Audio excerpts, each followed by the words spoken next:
अनिल आनंद जी मेरठ से। राधे राधे महाराज जी। महाराज जी, मैं पिछले 2 वर्षों से YouTube के माध्यम से आपके प्रवचन सुन रहा हूँ। महाराज जी, जो जो आपने दुर्व्यसन बताए पिछले लगभग 25 वर्षों से उनसे दूर हूँ। किंतु महाराज जी, भगवान जी भगवत गीता में कहते हैं कि महाराज जी, इनका कहने का भाव है कि साधक अपनी इंद्रियों को भोगों से रोक सकता है, किंतु इंद्रिय विषयों के प्रति उनकी रुचि बनी रहती है। महाराज जी, रस नृत्य तो परम के दर्शन के बाद होता है, यही स्थिति इस साधक की है। तो महाराज जी, जब तक ईश्वर दर्शन या परम दर्शन नहीं होगा, नहीं, तब ऐसा तक नहीं क्या कि ईश्वर दर्शन के बाद ही रस बुद्धि नष्ट होती। नहीं, जिस समय हमारा भजन में स्वाद आ जाता है तो इन सब भोगों से विरति हो जाती। भगवत साक्षात्कार के पहले ही, जैसे सूर्योदय होने के पहले ही अंधकार नष्ट हो जाता है ना, प्रातः काल वेला में सूर्योदय तो बहुत विलंब से होता है, अंधकार पहले ही नष्ट हो जाता है। ऐसे भगवान के साक्षात्कार के पहले ही चित्त निर्विषय हो जाता है। तो आप उसकी चिंता न करें, जैसा जैसा भजन होता जाएगा वैसे वैसे विकार नष्ट होते जाएंगे।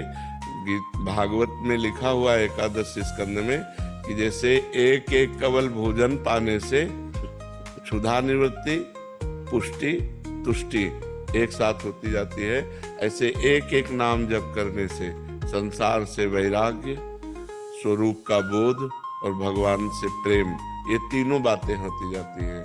तो हम अधिक से अधिक नाम जप करें तो रस बुद्धि खत्म हो जाएगी। जीवन में मैं यही सोचता हूँ कि मैं रस बुद्धि अभी तक 65 साल की अवस्था हुई, अभी तक रस ये अवस्था से नहीं जाती है, तो 92 की हो जाएगी तो नहीं जाएगी क्योंकि ढांचा पुराना हो जाता है, लेकिन ढांचे में रहने वाला पुराना थोड़ी होता है। मन कभी बूढ़ा नहीं होता है, बुद्धि कभी बूढ़ी नहीं होती है, जीवात्मा कभी बूढ़ा नहीं होता। ये सब यंग रहते, जवान रहते हैं, शरीर भर बूढ़ा हो जाता है।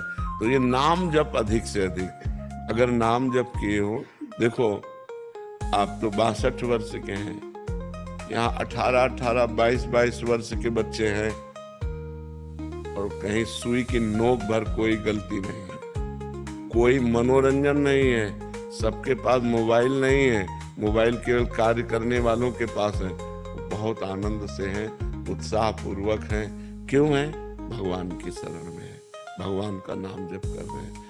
श्री सुखदेव जी की अवस्था 16 वर्ष की थी, परब्रह्म परमात्मा में स्थित। शरीर की अवस्था से इंद्रियों के निर्विषय होने का कोई ताल्लुक नहीं है। अगर हम नियम पूर्वक अधिक भजन करें तो कम समय में हम निर्विषय हो सकते हैं। एक बार एक दिन सत्संग हुआ था कि 1 करोड़ नाम जप करने पर भागवतिक स्वप्न आने लगते हैं, बड़ी दिव्यता आने लगती है, सद्गुण आने लगते हैं। 2 करोड़ नाम जप करने पर इंद्रियां निर्विषय होने लगती है, नाम प्रिय लगने लगता है, और जो दिव्य आकाशचारी ऋषि मुनि हैं उनसे बात होने लगती है। ऐसे करोड़ करोड़ नाम के 13 करोड़ नाम का 13 करोड़ नाम जप करने वाला दूसरों को मोक्ष प्रदान कर सकता है। तो हम नाम अधिक जप करें और अपने आप को भगवद आश्रित कर दें।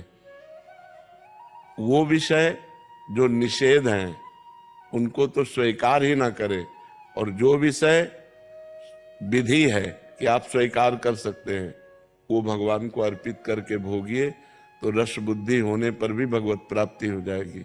जैसे बहुत सुंदर भोजन में देता है, वो हम भोजन श्री जी को भोग लगा दे, अब हम स्वाद से पाएं। हमारी लाडली जो ने पाया है